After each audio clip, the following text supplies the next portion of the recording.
Most people think feeling lost means something has gone wrong. They assume emptiness is a personal failure, a sign that they're unmotivated, broken, lazy, or ungrateful. But existentialism begins with a radically different insight. Meaninglessness is not a defect. It is a signal. It appears when the old answers no longer fit the life you're actually living. It shows up when the beliefs, goals, and expectations you inherited stop working, not because you failed, but because you outgrew them. The crisis is not the problem. The crisis is the beginning of honesty. For most of human history, meaning was largely given. You were born into a role, a religion, a tradition, a clear path. You didn't have to ask who you were or why you were here. The answers were waiting for you before you arrived. Today, that world is mostly gone. We live in a time of unprecedented freedom, choice, and comfort. And yet beneath the surface, many people feel strangely hollow. They wake up, go through the motions, achieve things they were told would matter, and still feel like something essential is missing. This is not because life is too hard. It's often because life is too scripted. One of the deepest sources of emptiness is living according to scripts you didn't consciously choose. From an early age, most of us are handed a blueprint. Go to school, get a job, find a partner, stay busy, stay productive, stay comfortable. None of these things are wrong on their own. The problem begins when you follow them automatically, without ever asking whether they actually reflect your values. When you live a life designed by default, you may look functional on the outside while feeling disconnected on the inside. Existential emptiness often appears when your life is full, but not yours. Another source of emptiness is living reactively instead of deliberately. A reactive life is one where your days are shaped by notifications, obligations, expectations, and external pressures. You respond, adapt, adjust, but you rarely choose. You wake up already behind, already chasing, already reacting to demands you didn't set. Over time, this creates a subtle sense of powerlessness, not because you lack freedom, but because you never stop long enough to exercise it. Existentialism begins where reactivity ends.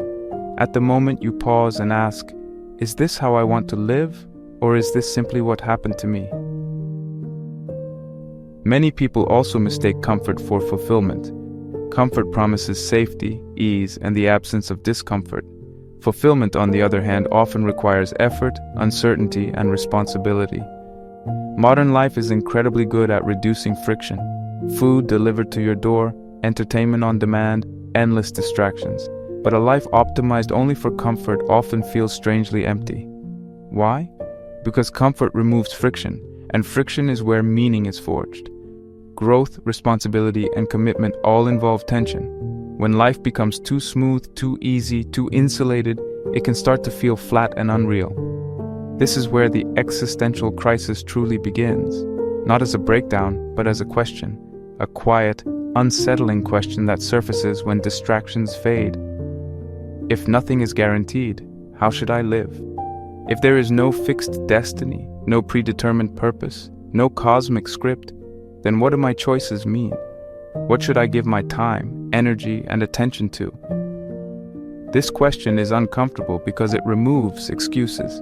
It doesn't allow you to hide behind tradition, authority, or certainty, but it is also the most honest question a human being can ask. Many people try to escape this question as quickly as possible. They rush to fix their lives. They look for productivity systems, motivation hacks, or quick answers that promise clarity overnight. But existentialism warns against this false urgency. Clarity does not come from rushing forward. It comes from standing still long enough to see clearly. When you immediately try to fill the emptiness, you miss the message it's trying to deliver. The discomfort is not there to be eliminated. It's there to be understood. This is why the first practical step is simple, but not easy. Name your emptiness. Instead of distracting yourself or labeling it as weakness, sit down and write honestly. Ask yourself, where do I feel most empty right now? Is it in your work, your relationships, your sense of direction, your daily routine? Don't analyze, don't judge, just describe. One full page, Most people have never done this. They live with a vague sense of dissatisfaction without ever giving it language. But what remains unnamed quietly controls you. The moment you put words to your emptiness, you turn confusion into clarity. The second action is to remove false urgency. Modern culture constantly pressures you to act, optimize, improve, and move faster. But existential clarity does not obey deadlines. You do not need to have your life figured out by a certain age. You do not need immediate answers. Rushing to fix your life often leads to shallow solutions. New goals, new routines, new identities, built on the same unexamined foundation. Instead, give yourself permission to slow down. Tell yourself, clarity comes before direction. It is better to pause and reflect than to sprint in the wrong direction for years. The third action is to accept uncertainty consciously. This is one of the hardest steps because the human mind craves certainty. We want guarantees that our efforts will pay off, that our choices are correct, that we won't regret our decisions. Existentialism offers none of that. Instead, it invites you to make peace with not knowing. A simple daily practice can help. Remind yourself, I don't need answers yet. Not, I'll never have answers, just not yet. This small shift reduces anxiety and creates space for honest exploration. Uncertainty is not a threat. It's the condition of freedom. At this stage, nothing dramatic is required of you. No radical life changes, no grand declarations. The work of this section is internal.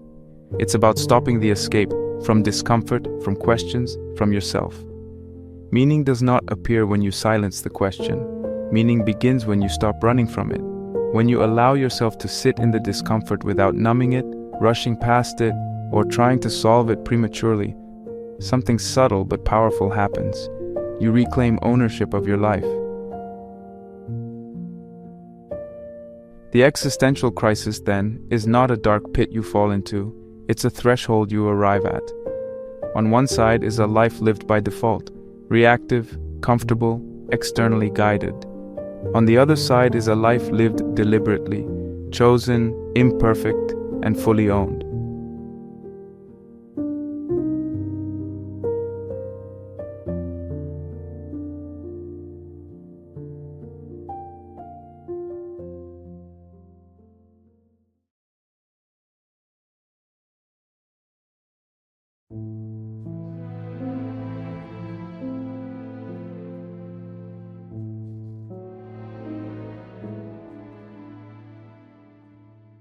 The existential crisis deepens when we understand why the old answers stopped working in the first place.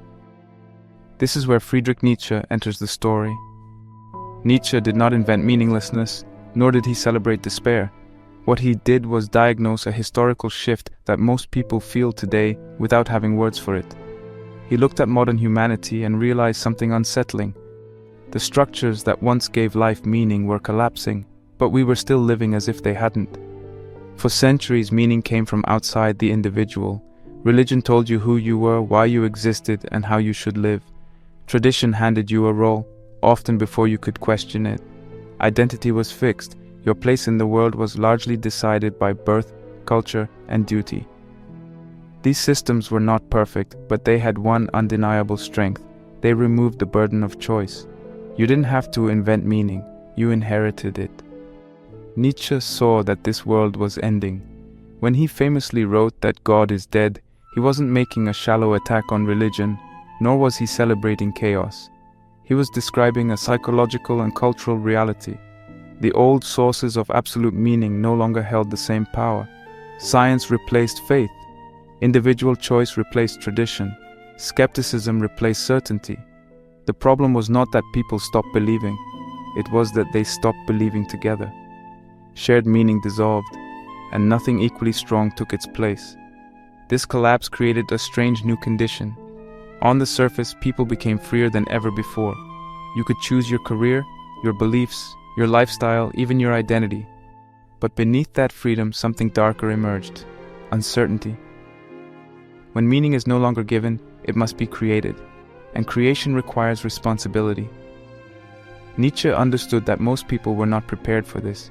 They wanted freedom, but they still craved certainty. They wanted choice, but not responsibility. This tension is at the heart of modern existential anxiety. When freedom replaces certainty, many people panic, not always loudly, often quietly. The panic shows up as numbness, cynicism, distraction, or endless irony. Instead of asking, "What should I stand for?" people retreat into detachment. They joke about everything. They refuse to take anything seriously. They keep their options open, their commitments shallow, and their beliefs flexible enough to avoid risk. This is not freedom. It is fear disguised as intelligence. One of the great dangers Nietzsche warned about is nihilism, the belief that nothing truly matters. Nihilism often appears sophisticated. It wears the mask of realism. It says, if there is no absolute meaning, then everything is pointless. But Nietzsche saw this as a halfway response, a refusal to take the next step. Nihilism is what happens when old meanings die, but new values are never born. Another danger is living ironically. Irony allows you to distance yourself from life. You participate, but without commitment. You say, nothing really matters, but continue living as if it does, just without responsibility. Irony protects you from disappointment, but it also prevents fulfillment. You cannot build a meaningful life while standing at a distance from it. Meaning requires skin in the game. It requires risk. It requires the possibility of failure. Perhaps the most subtle danger is never committing deeply to anything. In a world of endless options, commitment feels like loss. Choosing one path means closing others. Choosing one value means rejecting alternatives. Many people delay commitment indefinitely, waiting for certainty that never arrives. But Nietzsche understood something crucial. Certainty does not come before commitment, it comes after. A value only becomes meaningful when it is lived, tested, and carried through difficulty. Nietzsche's insight was not that life is meaningless, but that meaning must now be created by individuals strong enough to choose. He believed humanity stood at a crossroads. One path led to nihilism, resentment, and weakness. A life spent reacting, criticizing, and avoiding responsibility.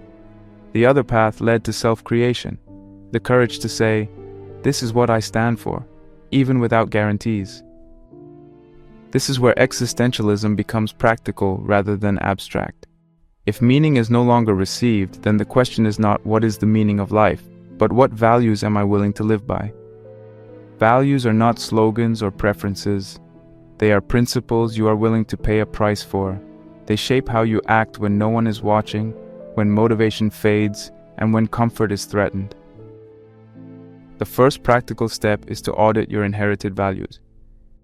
Most people live by beliefs they absorbed unconsciously, from parents, culture, school, social media, or fear. Sit down and ask yourself honestly, which beliefs did I adopt without choosing? What do you believe about success, relationships, happiness, strength, failure? Where did these beliefs come from? Are they truly yours, or were they simply handed to you? A belief you didn't choose cannot give your life meaning. It can only give it structure. The second step is to choose one value consciously, not 10, not a vague list. One value you respect deeply enough to live by even when it's inconvenient. This could be truth, strength, honesty, growth, responsibility, discipline, compassion. The specific value matters less than the seriousness of the choice. Nietzsche believed most suffering comes not from hardship, but from living without a clear internal compass. A single chosen value can anchor your life more than 100 borrowed opinions. The third step is to live that value for 30 days regardless of motivation. This is crucial. Values are not proven in moments of inspiration. They are proven in ordinary resistant days. If you choose honesty, practice it when it's uncomfortable. If you choose growth, show up when progress feels slow. If you choose strength, act when weakness would be easier. Do not ask whether it feels right. Meaning does not begin with feelings. It begins with action. Over time, something subtle happens. The value stops being an idea and becomes part of your identity. You don't need external validation. You don't need certainty.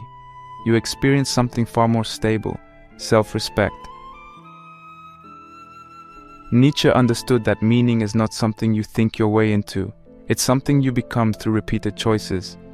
This is why he valued strength, not physical dominance, but the strength to choose, to commit, and to endure uncertainty without collapsing.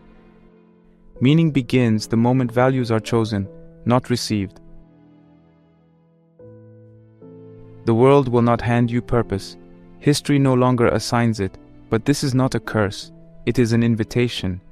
The death of given meaning is painful, yes, but it is also the condition that makes authentic meaning possible at all. Only a free individual can create a life that truly belongs to them.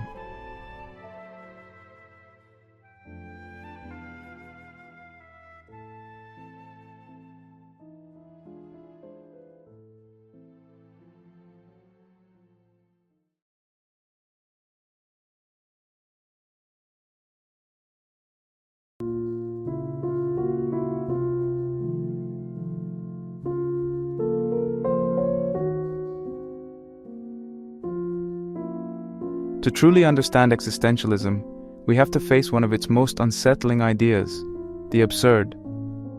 This concept was articulated most clearly by Albert Camus, not as an abstract theory, but as a lived experience. The absurd is not depression, it is not pessimism, it is the moment you realize that there is a deep mismatch between what you want from life and what life is willing to give you.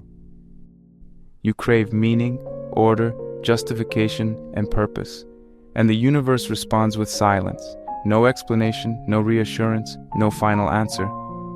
This realization doesn't usually arrive all at once. It often sneaks up on people during ordinary moments. You achieve something you worked toward for years, and instead of fulfillment, you feel a strange emptiness.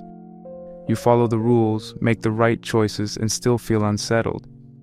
Or you experience loss, suffering, or injustice and realize there is no higher reason that makes it fair. The absurd appears when the question why echoes into a void that never answers back. Camus believed this confrontation is unavoidable for an honest person. Once you see the silence, you cannot unsee it. The universe does not explain itself. It does not reward virtue consistently. It does not punish wrongdoing reliably. It does not care about your hopes, your fears, or your plans. This is not cruelty, it is indifference. And this indifference is what makes the absurd so difficult to accept. We are meaning-making creatures living in a world that does not provide meaning. Faced with this realization, Camus argued that humans tend to respond in one of two instinctive ways, both of which he firmly rejected. The first is suicide, either literal or symbolic. Literal suicide is the physical act of ending one's life. Symbolic suicide is giving up on life inwardly, drifting, numbing yourself, refusing to engage deeply, or living on autopilot. Camus rejected this response because it avoids the problem rather than confronting it. Ending life does not solve the absurd, it simply eliminates the one being capable of experiencing it. The second response Camus rejected is illusion. Illusion takes many forms. Religion can be an illusion when it is used not as faith, but as a desperate escape from uncertainty. Ideologies can be illusions when they promise total explanations for a chaotic world. Even personal myths, everything happens for a reason, it will all make sense someday, the universe has a plan for me, can become illusions if they are used to silence doubt rather than face it.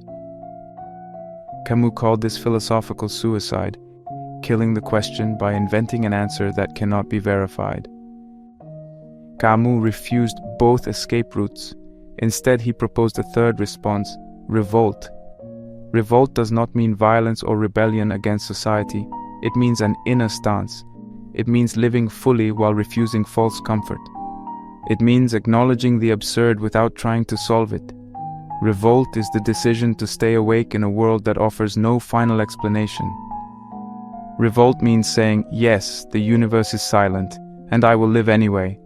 It means refusing to let the lack of cosmic meaning drain life of intensity. Camus believed that the absurd, once accepted, actually sharpens life. When nothing is guaranteed, every action becomes more vivid. Every moment becomes more precious, not because it is eternal, but because it is fleeting. Meaning is no longer something you wait for at the end of the road. It becomes something you express through how you walk the road itself. This is why Camus famously wrote about Sisyphus, the man condemned to push a boulder up a mountain only for it to roll back down forever. From the outside, Sisyphus's life looks meaningless, but Camus imagined something radical.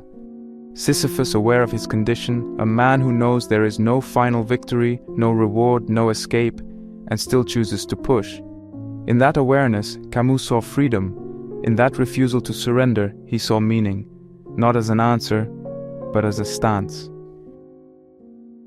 This is where the absurd becomes practical. The first action Camus invites us to take is simple, but deeply challenging. Stop asking, "What's the point?" and start asking, "What will I commit to anyway?"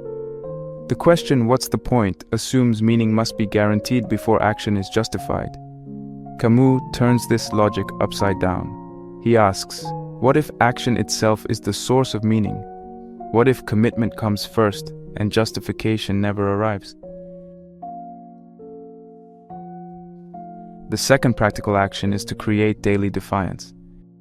This does not require grand gestures. It means choosing one small, difficult, meaningful act each day, despite doubt, fatigue, or uncertainty. Write even when you feel uninspired. Train even when progress feels slow. Speak honestly even when silence would be easier. Show up even when you don't know where it leads. These acts are not heroic in the traditional sense. They are quiet forms of rebellion against a world that offers no guarantees. Daily defiance matters because the absurd does not disappear after one decision. It returns constantly, in moments of failure, boredom, repetition, and suffering. Camus did not promise transcendence, he promised resistance. Revolt is not a one-time choice, it is a posture you adopt again and again.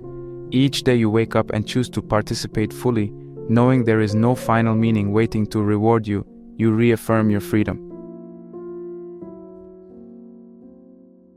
The third practical action is to detach from outcomes.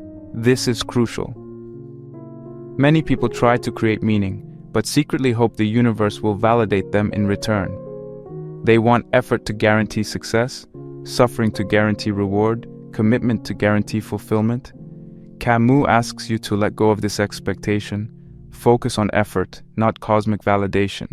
Measure your life not by results, but by the integrity of your engagement. Did you show up? Did you act honestly? Did you live fully, even in uncertainty? Detaching from outcomes does not mean apathy. It means refusing to let your sense of worth depend on forces outside your control. When you stop demanding that life justify itself to you, you gain something rare, inner stability. You are no longer waiting for permission to live. You no longer need certainty to act. You move because movement itself becomes meaningful. Camus believed that once you accept the absurd, life becomes strangely lighter, not easier, but clearer. You stop postponing life until conditions improve. You stop waiting for meaning to arrive from the outside. You stop bargaining with the universe. Instead, you live with intensity, presence, and honesty. You laugh louder. You love more fiercely. You commit more deeply. Not because it will last forever, but because it matters now. Meaning in Camus' view is not an answer you discover at the end of thought. It is a stance you take in the face of silence. It is the courage to say yes to life without guarantees, to push the boulder without hope of final victory, to live fully without illusions and without despair. The absurd does not ask you to give up on life. It asks you to stop asking life for permission. And in that refusal, that quiet, persistent revolt, meaning is no longer something you seek. It becomes something you embody.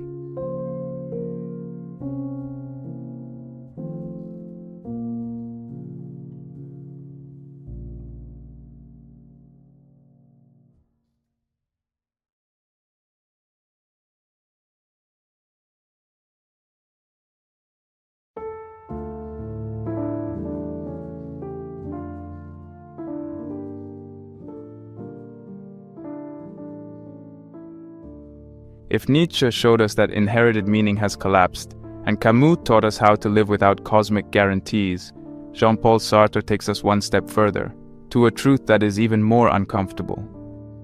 Sartre argued that once there is no given meaning, no fixed essence, no destiny written in advance, something unavoidable follows. You are radically free, not partially free, not free in theory, completely free, and therefore completely responsible. This is why Sartre used a phrase that sounds almost cruel: you are condemned to be free. Not because freedom is evil, but because you cannot escape it. What Sartre meant is simple, though difficult to accept. You are not born with a predefined nature that determines who you must become. You are not secretly guided by fate. You are not waiting for your true self to be discovered. You exist first, and only afterward do you define yourself through what you do. Your actions are not expressions of who you already are. They are what make you who you are. There is no essence behind the scenes quietly directing your life.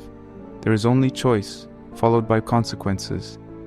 This idea unsettles people because it removes comforting illusions. If there is no built-in essence, then there is no one to blame for the shape your life takes. Not your parents, not society, not your personality, not your past.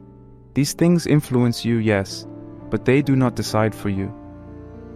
Sartre's claim is not that circumstances don't matter. It's that they never remove choice. Even in constraint, you choose how to respond. Even in limitation, you choose what stance to take. Even in suffering, you choose how much responsibility you will claim. Faced with this level of freedom, most people instinctively try to escape it. Sartre called this escape bad faith. Bad faith is not lying to others, it is lying to yourself. It is pretending that you are not choosing when, in fact, you are. It shows up in ordinary language, disguised as humility or realism. I had no choice. That's just how I am. I'm not built for that. Life forced my hand. These phrases feel innocent, but Sartre saw them as acts of self-betrayal.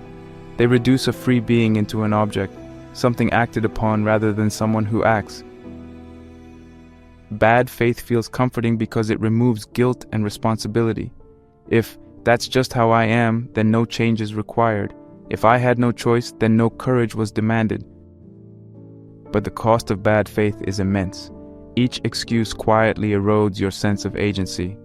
Over time, you begin to experience your own life as something that happens to you rather than something you shape. This is how people become strangers to themselves, not through tragedy but through 1,000 small acts of denial.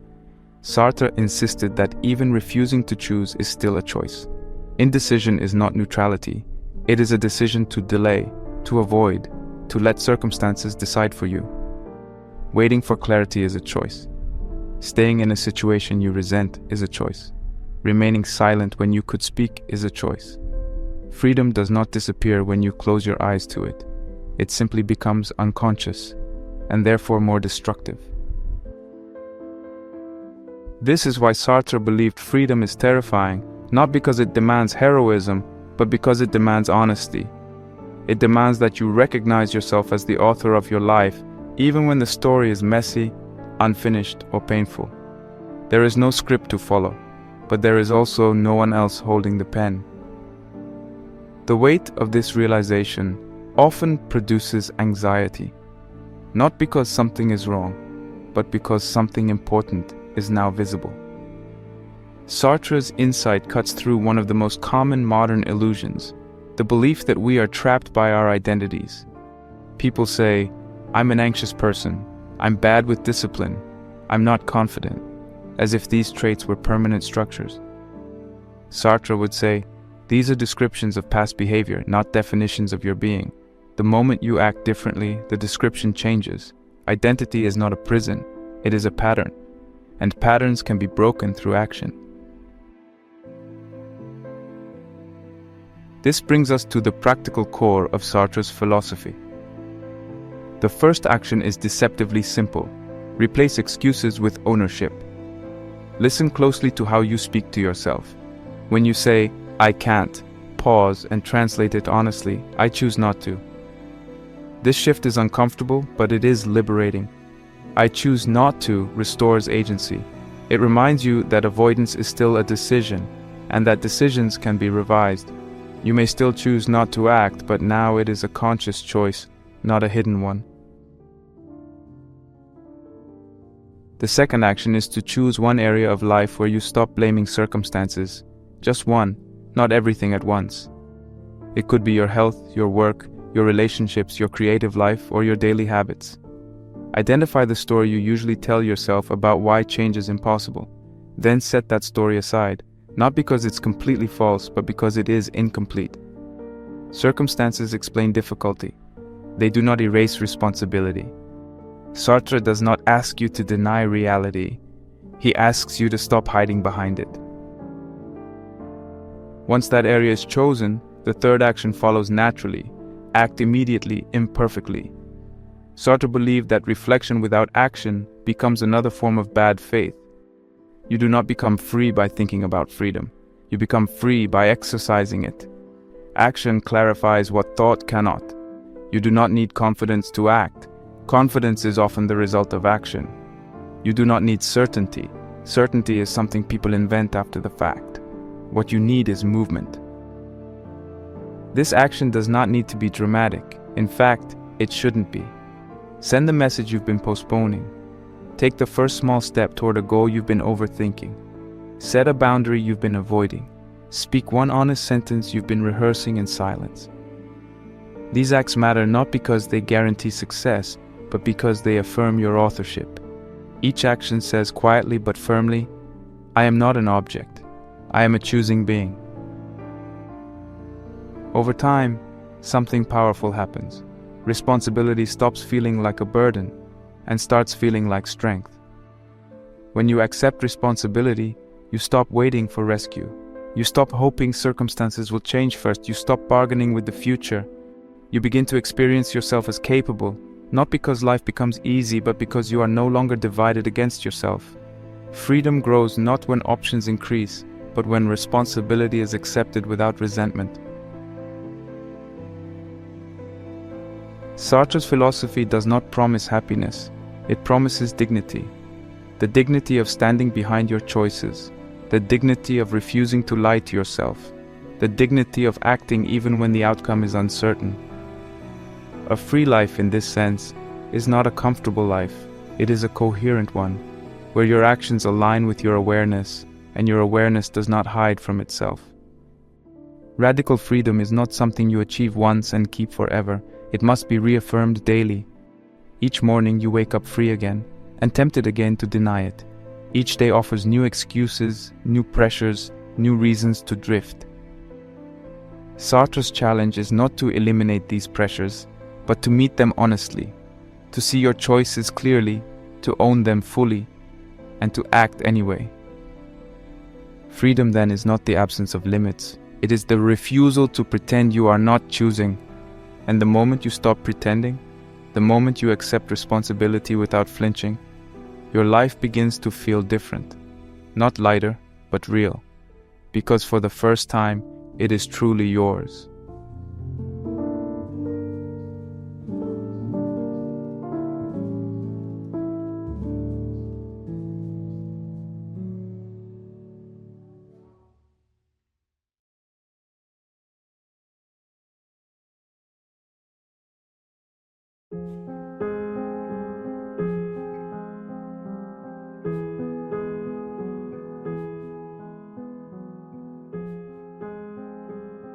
Anxiety is often treated as something broken, something pathological, something that needs to be eliminated as quickly as possible.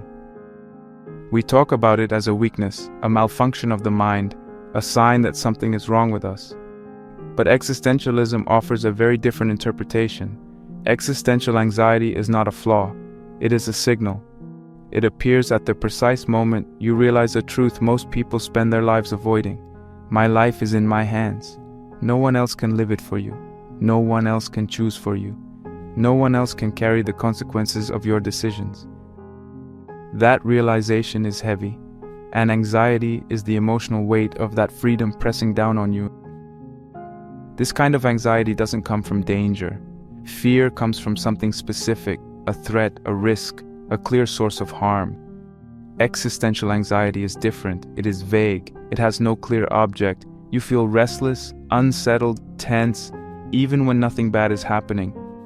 That's because anxiety is not warning you about what might happen. It's confronting you with what could happen. Possibility itself becomes overwhelming. When you realize you could change your life, leave what no longer fits, commit to something meaningful, or fail publicly, the sheer openness of the future can feel unbearable. This is why anxiety often appears right before important decisions, not small choices but life-shaping ones, changing direction, committing to something deeply, taking responsibility, stepping into uncertainty. The mind senses that once you act, there is no one left to blame, and so it resists. Not because the action is wrong, but because the freedom is real. Most people do not consciously recognize this. Instead of seeing anxiety as a signal of freedom, they interpret it as a problem to be silenced, and so they numb it. Modern life offers endless tools for numbing anxiety, and most of them are socially acceptable. Distraction is the most common. Endless scrolling, constant background noise, podcasts playing even in silence, notifications filling every empty moment. When anxiety tries to speak, distraction drowns it out. Another common response is overworking. Staying busy feels productive, but it often serves the same purpose as distraction. When every hour is filled, there is no space to feel, no time to ask uncomfortable questions, no room for stillness. Overworking allows you to say, "I don't have time to think," which often really means, "I'm afraid of what I'll realize if I stop." Then there is consumption, not just of food or products, but of experiences, information, and stimulation. Buying things, chasing upgrades, watching more, learning more, optimizing endlessly. Consumption creates the illusion of movement without commitment. It feels like progress, but it rarely demands responsibility. It fills the void temporarily, while leaving the underlying anxiety untouched. The tragedy is that the more we numb anxiety, the stronger it becomes in the long run. Avoidance does not resolve anxiety. It teaches your mind that anxiety is dangerous. And when the mind believes anxiety must be avoided at all costs, it becomes hyper-alert to its presence. This creates a loop. Anxiety appears, you escape. Anxiety returns stronger, you escape faster. Over time, your world shrinks. You stop taking risks. You stop choosing. You stop engaging deeply with life. Existentialism breaks this loop by reframing anxiety entirely. Anxiety is not telling you that something is wrong with you. It is telling you that something important is at stake. It appears when your life is not being lived passively, but stands open before you. In this sense, anxiety is the emotional proof that you are free. If your life were fully determined, anxiety would have no place. You would simply follow the script. This is why some of the most anxious people are also the most capable of meaningful lives. They feel anxiety because they sense possibility. The danger is not anxiety itself. The danger is letting it dictate your choices. Anxiety becomes destructive only when it paralyzes you. And paralysis comes not from anxiety, but from refusal to act. This brings us to the first practical action. Sit with anxiety for 5 minutes daily without distraction. This sounds simple, but it is deeply uncomfortable. No phone, no music, no background noise, just you and the feeling. Let it be present without labeling it as bad. Notice where it lives in your body. Notice how it rises and falls. You are not trying to solve it. You are training yourself to realize something crucial. Anxiety cannot harm you. It can be felt without being obeyed. This practice slowly breaks the association between anxiety and danger. The second action is to identify the choice you're avoiding. Anxiety is rarely random. It usually clusters around something specific, even if it feels vague at first. Ask yourself honestly, what decision am I postponing? What action am I avoiding? What truth am I delaying? Often, anxiety intensifies precisely where responsibility begins. Naming the avoided choice turns anxiety from an enemy into information. It tells you where your life is asking for movement. The third action is to take the smallest possible step toward that choice. Not a dramatic leap, not a complete transformation, just the smallest action that breaks paralysis. Make the call, write the first paragraph, schedule the appointment, take a 10-minute walk toward clarity. Action does not eliminate anxiety instantly, but it changes its quality. Anxiety that follows action is very different from anxiety that precedes it. It becomes quieter, more focused, more manageable. This is because anxiety shrinks when action begins, not because the future suddenly becomes certain, but because you are no longer frozen. Movement restores agency. It reminds your nervous system that you are not trapped. Even imperfect action signals to the mind, I am capable of responding, and that signal is calming in a way no distraction ever will be. Over time, you begin to notice a shift. Anxiety no longer dominates your inner world. You learn to carry anxiety instead of running from it. You begin to trust yourself more, not because anxiety vanishes, but because you know you can act despite it. Existentialism does not promise a life without anxiety.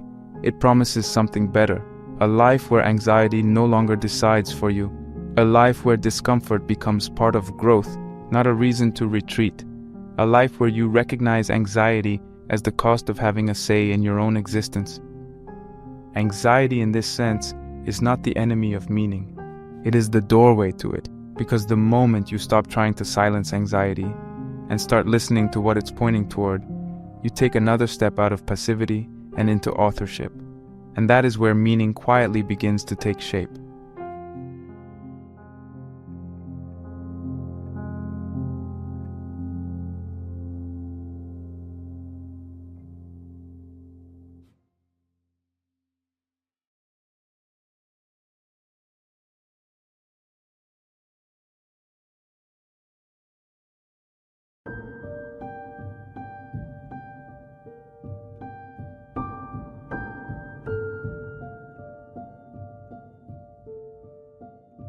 After everything we've explored, the collapse of inherited meaning, the silence of the universe, radical freedom, and the anxiety that comes with it, a natural question remains.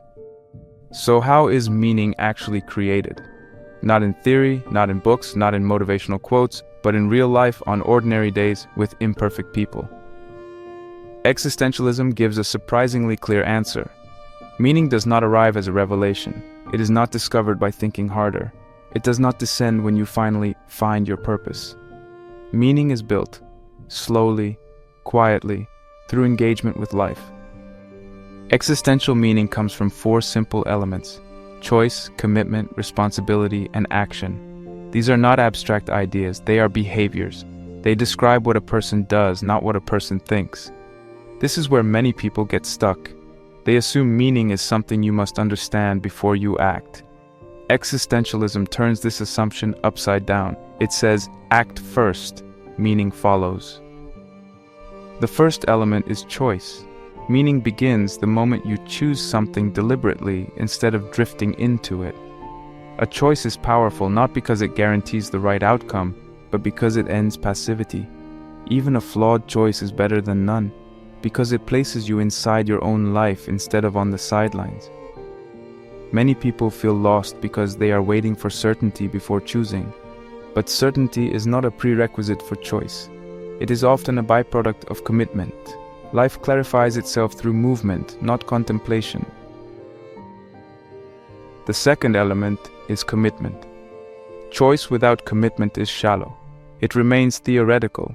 Commitment means deciding not just what you prefer, but what you will stick with when things become difficult, boring, or unrewarding. This is where meaning deepens. A life filled with endless options but no commitments feels empty because nothing is allowed to matter enough. Commitment creates gravity. It turns actions into identity. You are not what you intend, you are what you repeatedly commit to. The third element is responsibility. Responsibility is often misunderstood as burden, but existentialism sees it as ownership. When you take responsibility for something, a role, a task, a relationship, a craft, you stop waiting for someone else to fix, validate, or rescue you. Responsibility ties your actions to consequences. It grounds you in reality. And paradoxically, this grounding is what gives life weight and meaning. A life without responsibility feels light, but also hollow. A life with responsibility feels heavy, but real. The fourth element is action. This is where meaning actually takes shape. Not dramatic action, not heroic gestures, ordinary repeated action. Showing up, doing the work, acting even when motivation fades. Existentialism is deeply suspicious of endless thinking because thinking can become a substitute for living. You can analyze your life forever without ever inhabiting it. Action, even imperfect action, forces you into contact with reality, and reality is where meaning lives. This is why existentialism rejects three common traps. The first is thinking endlessly. Reflection is valuable, but only up to a point. When thinking becomes circular, it stops being insight and becomes avoidance. You replay possibilities, imagine outcomes, rehearse identities, but never test them. Meaning cannot survive in your head alone. It needs friction, it needs resistance, it needs the real world. The second trap is waiting for passion. Many people believe they must feel inspired before they commit. They say, once I find my passion, everything will make sense. But passion is not the starting point. It is often the result of sustained effort. Passion grows where attention is invested. It develops through competence, familiarity, and care. Waiting for passion keeps you stationary. Acting without passion often creates it. The third trap is searching for purpose as if it were a hidden object waiting to be uncovered. This search can become endless. You read, watch, plan, and compare, always hoping the next insight will finally tell you what your life is meant to be. Existentialism cuts through this illusion. There is no pre-written purpose assigned to you.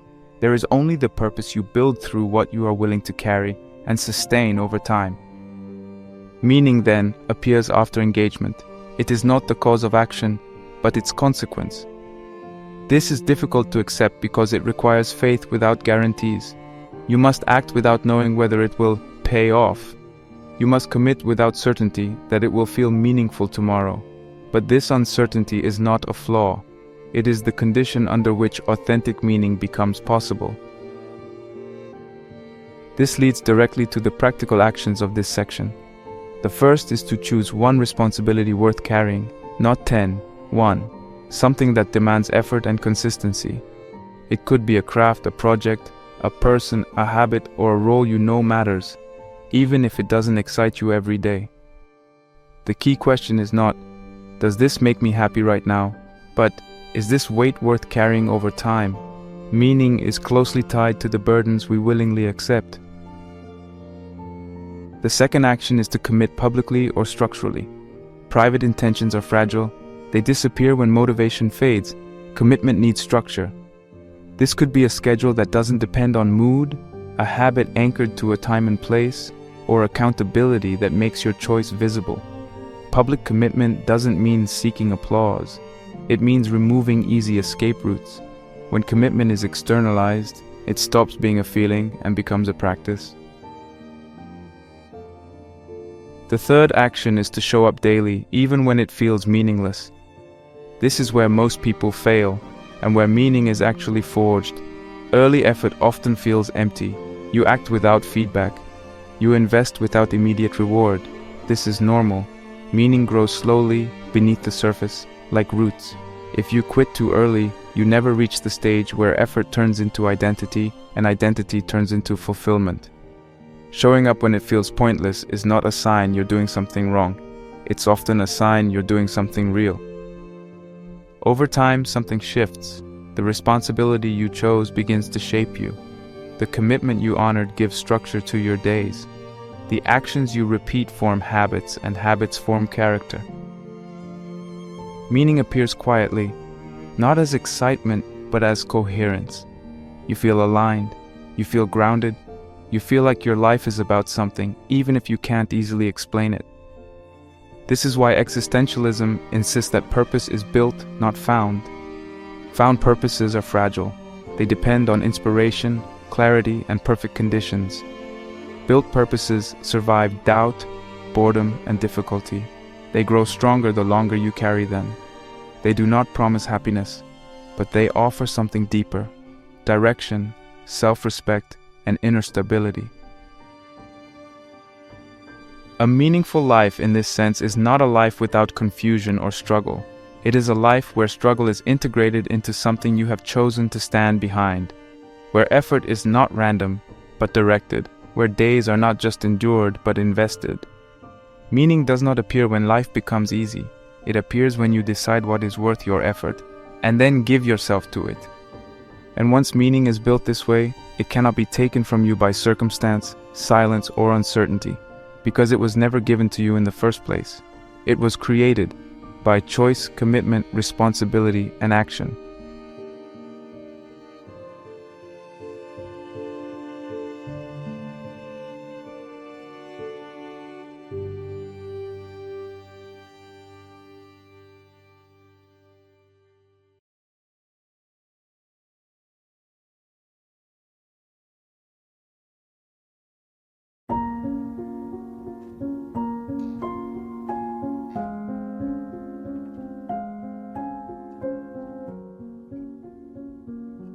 At this point in the journey, one final obstacle remains, and it may be the most difficult one to overcome. Even after accepting uncertainty, choosing values, embracing freedom, acting despite anxiety, and building meaning through responsibility, many people still live with a quiet leash around their neck. That leash is approval, not obvious approval, but the subtle, constant awareness of how one is seen, judged, measured, and compared. Existentialism does not fully come alive until this leash is loosened. When Sartre wrote the line, "Hell is other people," he was not saying that relationships are evil or that solitude is superior to connection. He was pointing to something far more precise and far more dangerous. Living through the eyes of others destroys authenticity. The moment you begin to experience yourself primarily as an object being observed, evaluated, and judged, you stop being fully present in your own life. You begin to perform instead of live. You act not from inner conviction, but from imagined reactions. This kind of living creates a divided self. On one side is who you are when no one is watching, your instincts, thoughts, doubts, and values. On the other side is who you present to the world, filtered, edited, adjusted for acceptance. The longer this division persists, the more hollow life feels. You may be admired, liked, or praised, yet feel strangely absent from your own existence. Approval feels good in the moment, but over time it replaces authenticity with strategy. Modern life has amplified this problem beyond anything Sartre could have imagined. Today's other people are no longer just the individuals physically present around you. They are abstract audiences, metrics, numbers, likes, views, followers, comments, comparison feeds. These systems constantly ask the same question: how are you being received? And the more often you ask that question, the harder it becomes to ask the more important one: is this honest? This is the modern hell, not suffering imposed from the outside, but self-surveillance from within. You begin to anticipate judgment before it happens.